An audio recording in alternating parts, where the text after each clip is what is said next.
안녕하세요. 천호성입니다. 저는 지금 전주교육대학교에서 교사를 양성하고 있고요. 이번에 전라북도 교육감에 출사표를 던졌습니다. 제 이름은 천호성인데요. 별명은 환호성입니다. 환호성 있는 교육을 하겠습니다. 네, 저는 30년간 교육자로 살았습니다.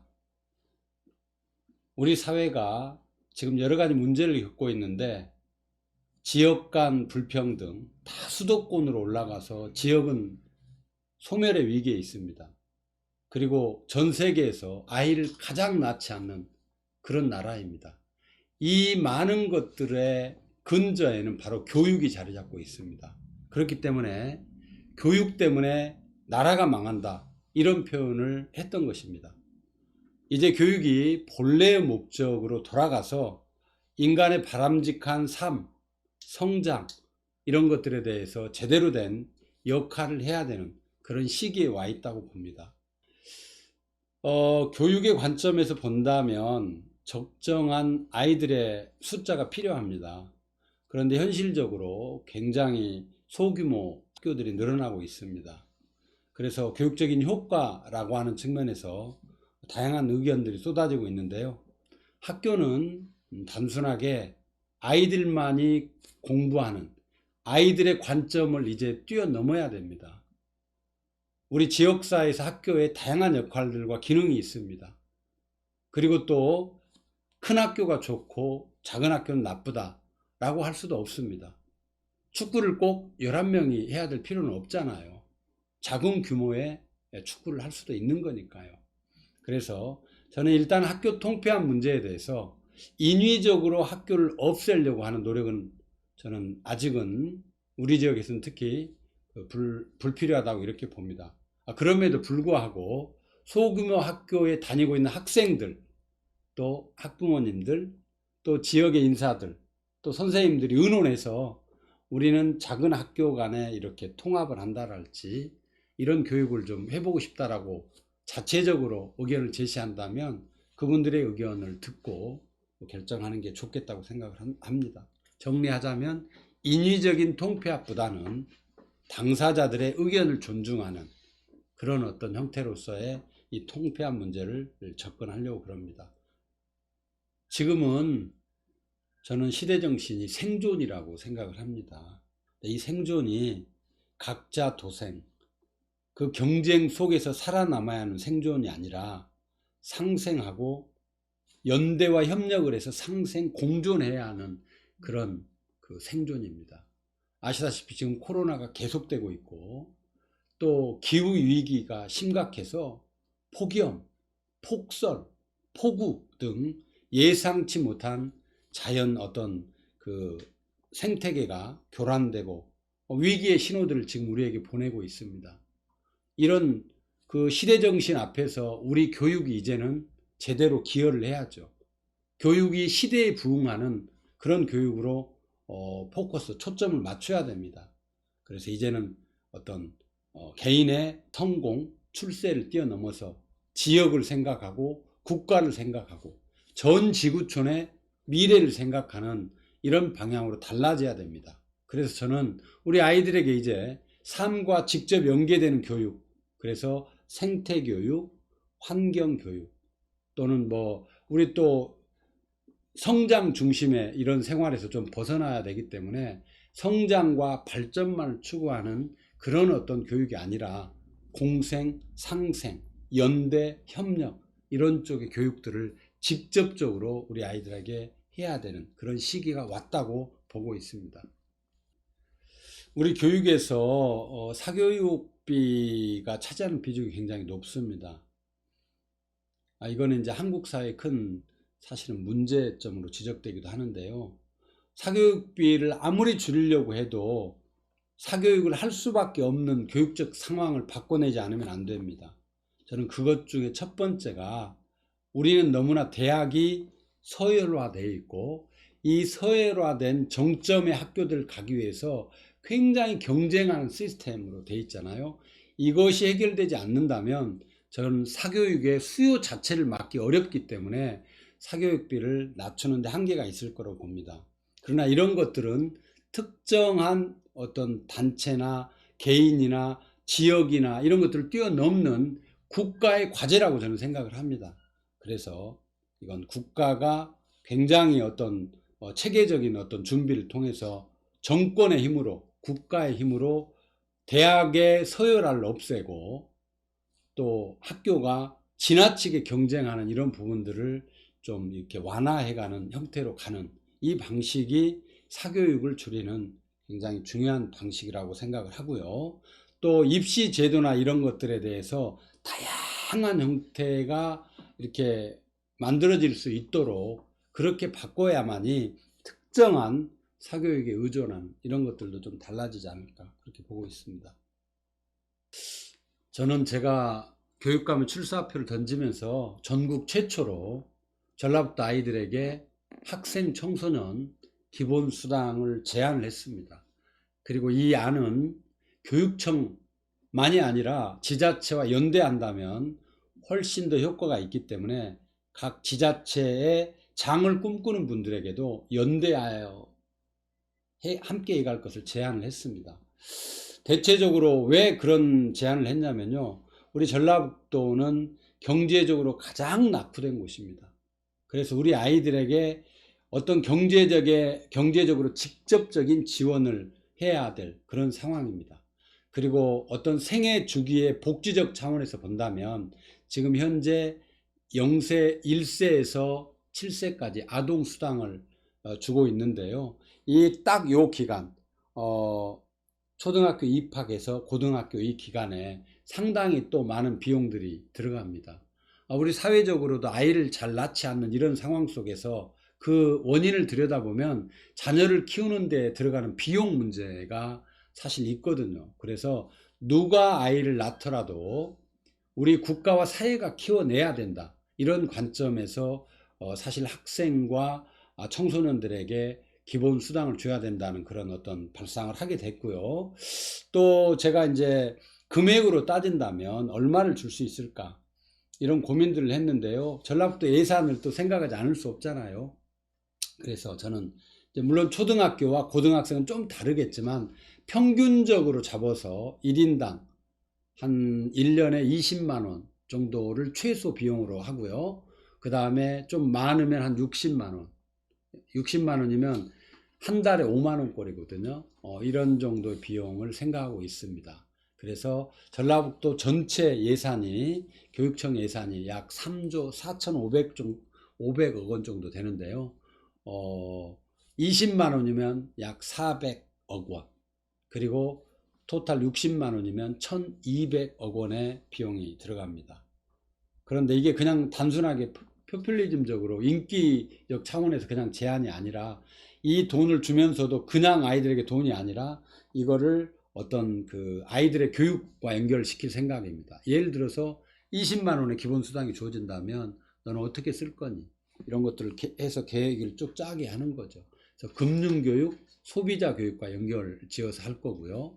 또 이런 돈들이 이제 주어진다면 그 돈을 사용하는 데 있어서도 이걸 어떻게 쓸 것인가, 어디에서 이걸 우리 전라북도의 교육몰 형태의 어떤 시스템을 만들어서 그곳에서 아이들이 돈을 쓰게 된다면 우리 지역의 경제에도 어떤 뭡니까 효과를 줄 수 있는 일석삼조의 효과, 다시 말해서 교육적 효과, 또 우리 아이들에게 어떤 뭡니까 직접 지원해주는 경제적인 효과, 또 지역 경제를 또 함께 이렇게 뭡니까 좀 도움이 되는 이런 지역 경제 유발 효과까지 줄 수 있는 그런 배경에서 이 기본 수당이 아마 효과가 있을 걸로 보고요. 실제 전국에서 최초로 우리 전라북도의 김제시는 고등학생에게만 주지만 월 5만 원씩의 쿠폰 형태로 기본 수당을 주고 있습니다. 그것들에 대한 효과가 실제적으로 나타나고 있는 상황입니다. 그리고 또 이제 대선을 앞두고 있는데요. 지금 유력 주자들이 기본소득에 대해서 긍정적인 어떤 얘기를 하고 있잖아요. 이제는 보편적 복지라고 하는 측면에서 이런 기본소득 또 기본수당 이런 문제들이 공론화 될 거라고 봅니다. 이런 정책을 단순하게 포퓰리즘으로만 바라보는 시각을 뛰어넘는 우리 삶의 전체를 조망하는 보편적 복지, 평생 복지라고 하는 측면에서 이 문제를 좀 봐줬으면 좋겠습니다. 코로나가 장기화되면서 많은 연구들이 지금 쏟아져 나오고 있는데요. 우리 아이들의 학력 격차가 심화됐다. 이런 연구들이 지금 발표가 되고 있습니다. 실제로 저도 그 내용들을 좀 봤는데요. 사실은 학력 격차도 격차지만 저는 코로나 때문에 가장 힘든 게 사실은 우리 학부모님들이었잖아요. 아이들이 학교에 가지 못하니까 힘들어 했는데 우리 아이들도 학력보다 더 중요한 문제가 있습니다. 공부하기 이전에 먹고 자고 놀고 이런 문제들이 잘 해결돼야만이 공부를 잘할 수 있잖아요. 아시다시피 코로나 때문에 급식 안 되니까 먹는 거에서 차별이 생기죠. 또 친구들하고 안 놀고 함께 못 노니까 컴퓨터나 이런 거 많이 하게 됩니다. 그래서 미디어 리터러시 교육 이런 것들에 또 새로운 문제들이 떠오르고 있지요. 그리고 아이들은 또 자는, 학교 안 가게 되면 자는 시간도 좀 달라질 수 있으니까 먹고 자고 놀고 하는 이런 부분들의 문제가 잘 될 수 있도록 케어해 주는 게 우선 더 중요하고요. 그 다음에 이제 학력 격차가 발생할 수밖에 없는 이런 부분들을 보면서 우리가 선생님을 직접 만나지 못한다면 동영상이랄지 온라인이랄지 이런 자료들을 통해서 공부를 하게 해야 되는데, 이게 집에서 부모님의 서포팅을 받는 그런 아이들은 훨씬 좋은데 부모님들이 일터에 나가고 아이들한테 봐라 하면 아이들 굉장히 어렵지요. 그래서 이 문제는 좀 다른 형태로 뭐 방문해서 돌봄을 보게 한다랄지 정말 다양한 형태의 연구가 좀 진행돼야 될 것으로 봅니다. 그리고 이제 우리 아이들에게는 자기 주도적 학습, 그러니까 스스로 학습을 해낼 수 있는 아이들로 사실은 좀 키워내는 작업들도 굉장히 우리 교육계에 주어진 숙제 중에 하나라고 보여집니다. 원래 제가 축구 운동 되게 좋아하는데요. 요즘은 뭐 운동마저도 쉽게 할 수 없는 상황이죠.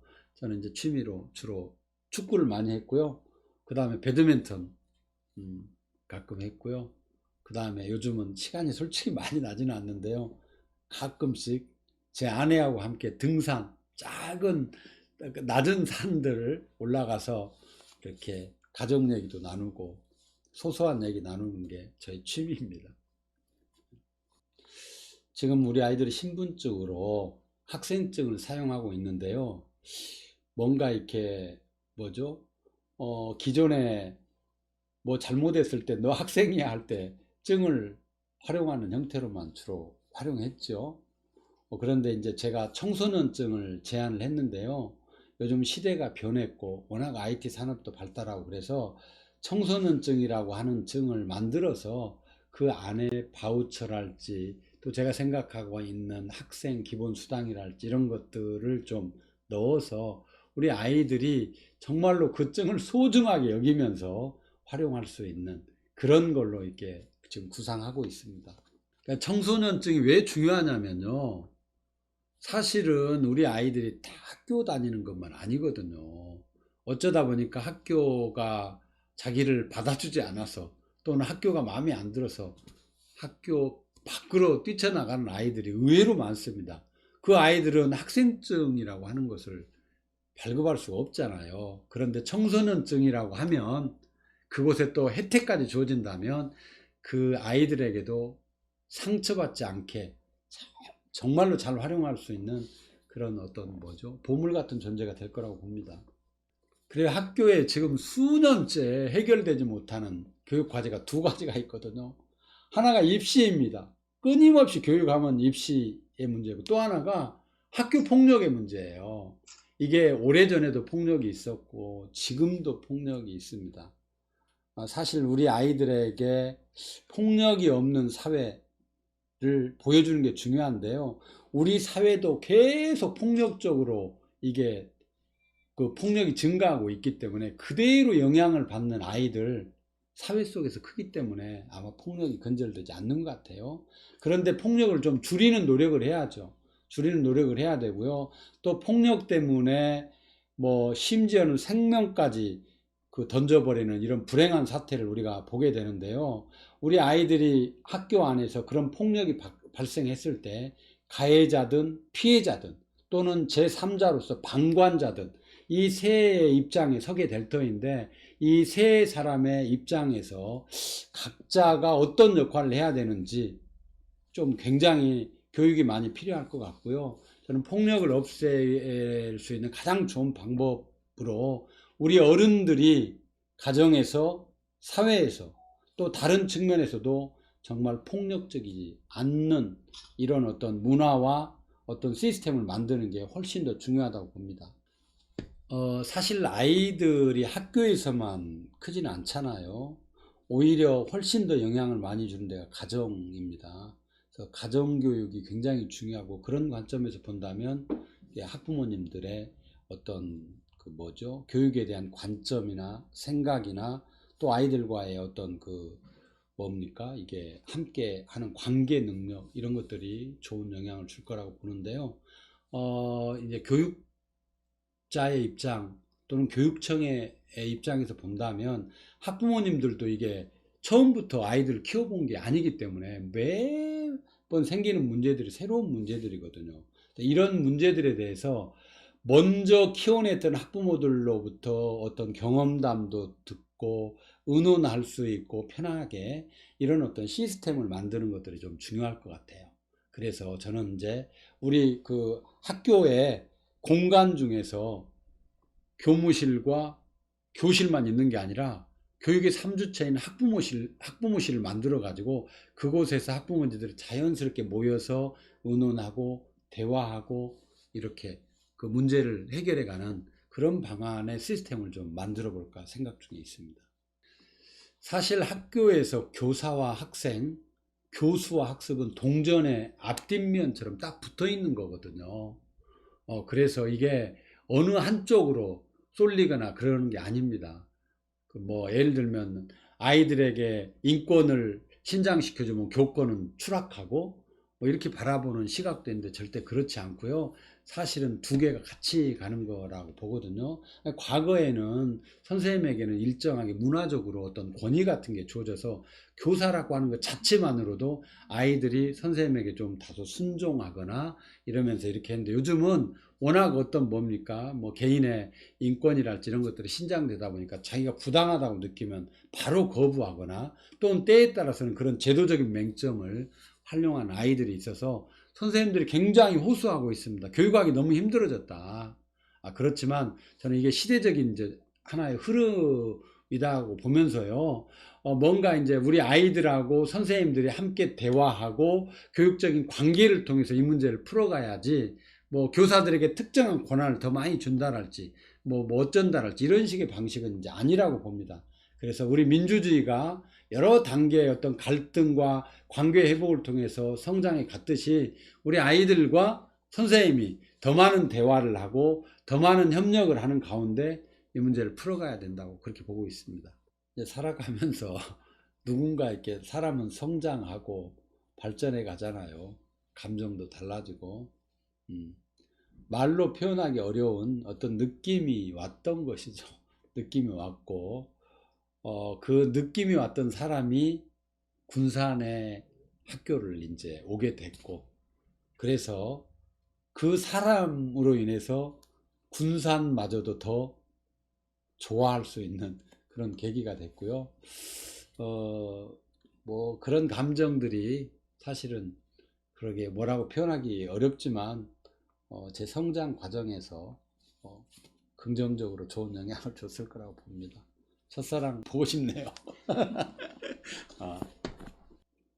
사실은 이제 여유가 좀 있거나 그럴 때 본인은 그냥 언제 죽도록 이렇게 자고 싶은, 그냥 한없이 자고 싶은 그런 충동을 느낄 때도 많은데 대체적으로 그냥 멍하고 있을 때가 좀 있고요.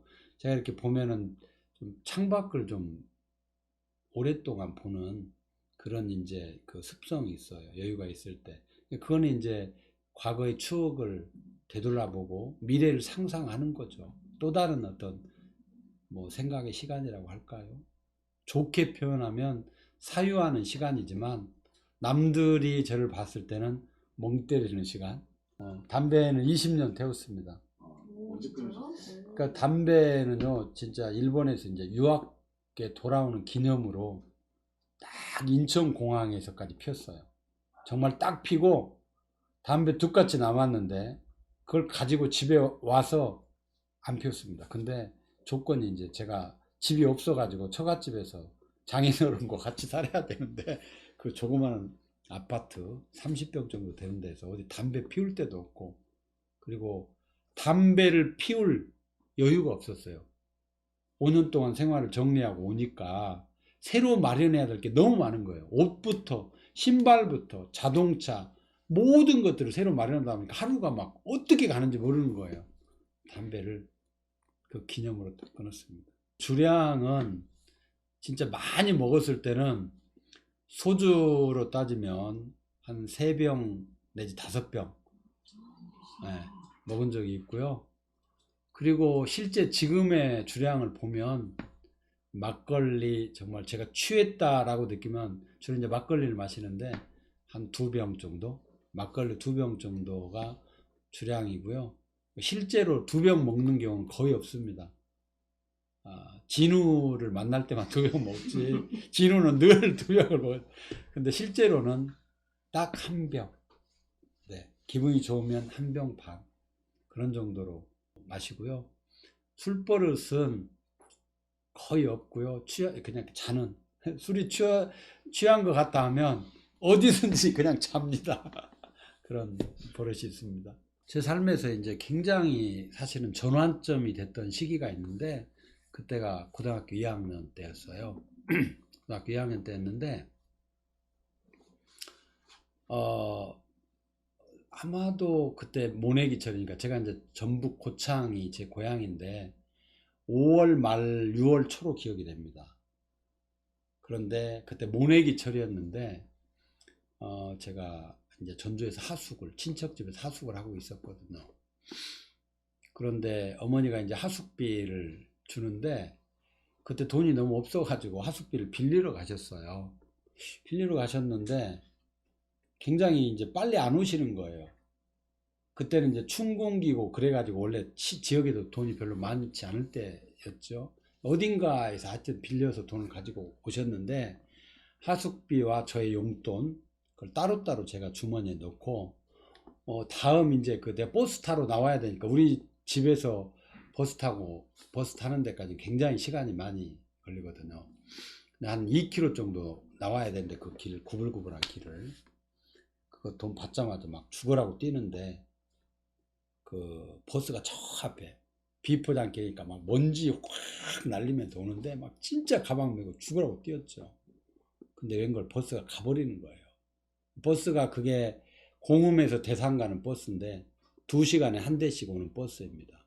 그 버스 시간표를 대략 그 이렇게 아버지가 좀 돌아가신 아버지가 그 문고리 지방에다 이렇게 붙여놔서 그거 보고 한 2시쯤 차다 4시쯤 차다 이렇게 감만 가지고 이제 나가는 건데 버스가 가버리는 거예요.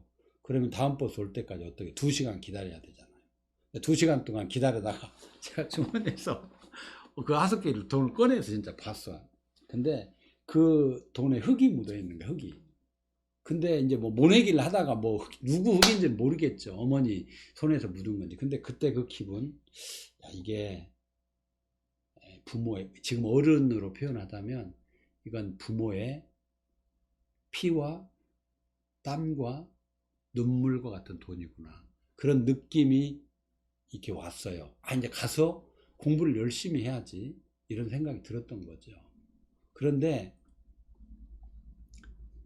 그걸로 내가 끝나는 게 아니라 그때가 이제 인생의 어떤 전환점이라고 제가 얘기했잖아요. 와서 공부를 열심히 했는데 그해 2학년 때 이제 그 좀 지나서 수학여행을 가게 됩니다. 근데 제가 그 부모의 그런 생각을 하니까 수학여행을 가는 것조차도 저한테는 사치구나 이런 생각이 드는 거예요. 근데 제가 지금 우리 어머니 아버지는 지금도 모르실 겁니다. 제가 한 번도 그 얘기를 안 했으니까. 그래서 제가 사실은 수학여행 가는데 수학여행을 제 의지로 가지 않았어요.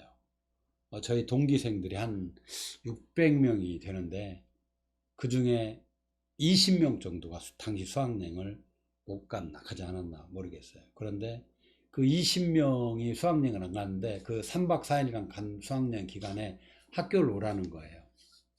그래서 학교를 갈 수밖에 없었죠. 근데 학교에 가서 자율학습을 그렇게 했죠. 그래서 이 수학여행을 근데 수학여행을 못 갔는데, 안 갔는데, 수학여행 가는 날 학교를 갔는데요. 제가 학교가 이렇게 약간 올라간 언덕백에 운동장이 있는데, 그걸 쭉 올라가고 운동장을 보니까 버스 자국이 쫙 있는 거예요. 그때 그 느낌은 굉장히 정말 강렬했습니다. 그래서 제가 그 수학여행에 대한 약간 트라우마처럼 이런 게 생겼고, 좀 길어져서 미안한데 다음 얘기가 더 중요해요. 그래서 이제 저는 고등학교를 졸업하고 사대를 갔잖아요. 사대에 가서 교사가 됐어요. 제가 교사가 됐는데 아이들을 데리고 수학여행 갈 기회가 있었죠. 제 머릿속에 수학여행 하면 어떠겠어요? 나는 무조건 우리 아이들 다 데리고 가겠다, 이유 없이. 그래서 사실은 제 첫 번째 학교에서 아이 중에 한 3명 정도가 수학여행을 안 가겠다고, 제가 안 봐도 다 알죠. 그 아이들을 이제 데리고 가면서 제가 애들한테, 걔들 자존심도 있고 그러니까, 내가 너 돈을 빌려주는 거니까 나중에 갚아야 된다, 그렇게 얘기하고, 뭐 애들이 막 그런 핑계 대요. 왜 수학여행 안 가는데 고추밭에 물 줘야 된대요. 이런 식의 핑계를 대는 거죠. 야, 고추 3, 4일 물 안 줘도 괜찮아, 이렇게 뭐 삐아라 막 핑계를 댔지만 하여튼 데리고 갔는데, 지금 생각하면은 참 잘했다는 생각이 드는데, 제가 일본에 유학하고 있을 때 어떤 학생이 저한테 연락을 했어요. 한참 시간, 20년, 15년이 지났는데. 근데 그 아이 중에 한 명이 제가 이제 수학여행비를 줬던 아이였던 것 같아요. 근데 그 아이가 그 돈도 없고 이제 어려우니까 보니까 익산에 그 보석 세공하는, 그 세공하는 일을 배워가지고 일본에 보석 세공을 하러 왔던 거죠. 그래가지고 선생님 그때 막 이게 아이러브 스쿨이 뜨니까 그걸 보고 내 연락처를 알고 일본에서 연락처를 내가 이렇게 전화를 받았으니까 엄청 깜짝 놀랐죠. 걔가 찾아와서 같이 이제 하루 저녁을 자고, 그때는 이제 유학 시절이라 비용도, 제가 혼자 있을 때였거든요. 아내는 다 아이들이랑 들어와 있고, 하루 저녁을 둘이 집에서 술을 사다가 먹으면서 여러 가지 20년 전에 추억 얘기를 나누고 그렇게 했습니다. 근데 떠날 때까지 그런 얘기를 안 했는데, 이제 거기다가 편지하고 함께 뭘 놓고 가서, 간 다음에 나한테 알려줬어요. 선생님, 거기다 제가 뭘 놓고 갔습니다. 근데 보니까 돈을 놓고 갔더라고요. 그래서 이게 교육이 뭘까를 생각하게 하는 굉장히 중요한 계기가 된 거죠. 그래서 내가 교육이 뭐냐 이런 얘기를 하면 약간의 증여 같은 생각이 드는 거야. 그러니까 뭐냐면 내가 누군가한테 받고 그것을 다른 사람한테 물려주는 것이구나 하는 생각이 드는 거예요. 그래서 그 친구가 이제 그런 마음으로 뭐 산다면 잘 살고 있겠죠. 이제 그런 애들도 이제 오랫동안 유학 생활에 그 뒤에 어디 뭐 해외에 나가서 한다는 그런 얘기도 듣고 했는데, 그런 교사로서 굉장히 행복하고 감동적인 스토리죠. 그런 웬만한 선생님들은 그런 것들이 다 있을 거예요. 그러니까 이게 교사를 하면서 사람을 키운다는 게 정말 참 많은 그 중요한 영향을 주는 거죠. 그래서 그 친구에게 그런 정신을 뭔가 어쨌든 심어주었던 그런 것들이 계기가 될 수도 있겠구나. 그래서 아이들은 절대 선생님들을 배반하지 않는 거라는 저는 신념을 갖고 있습니다.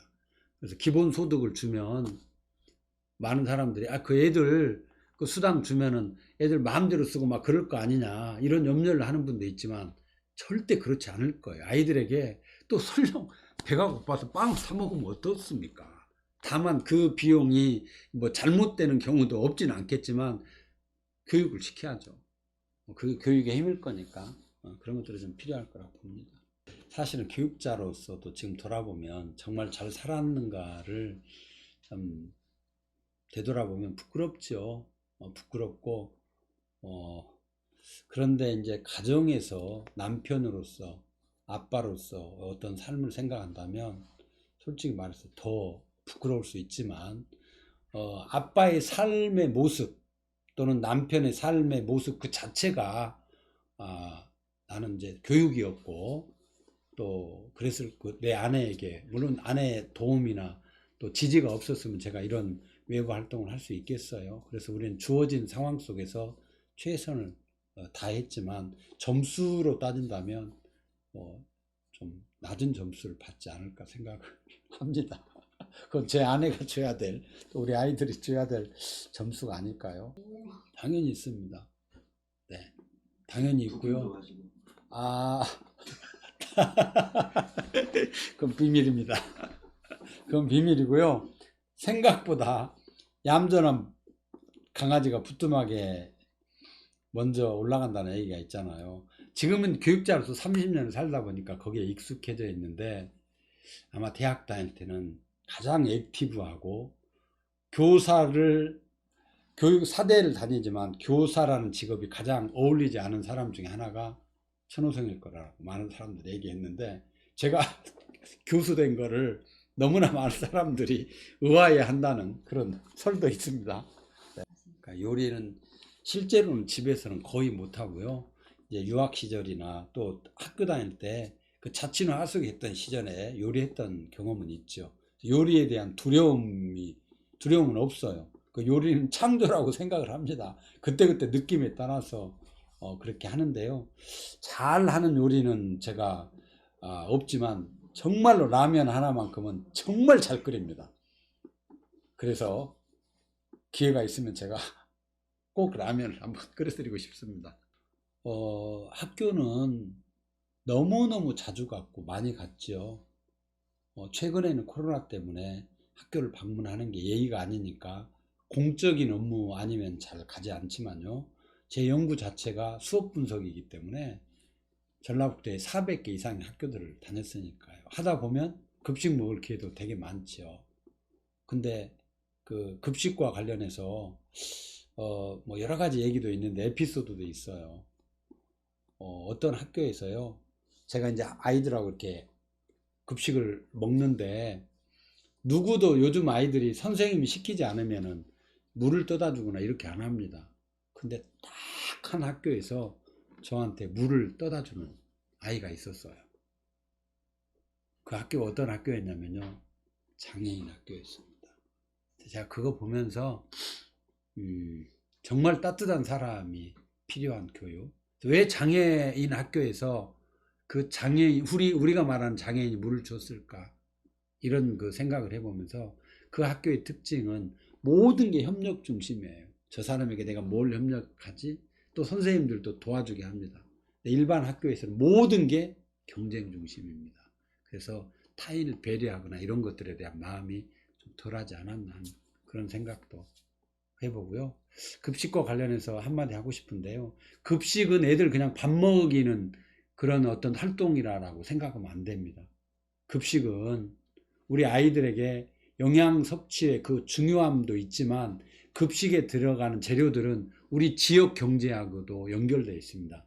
우리 전라북도 아이들이 정말로 가장 이게 신토불이라고 하는 측면에서 좋은 물건, 아주 뭡니까?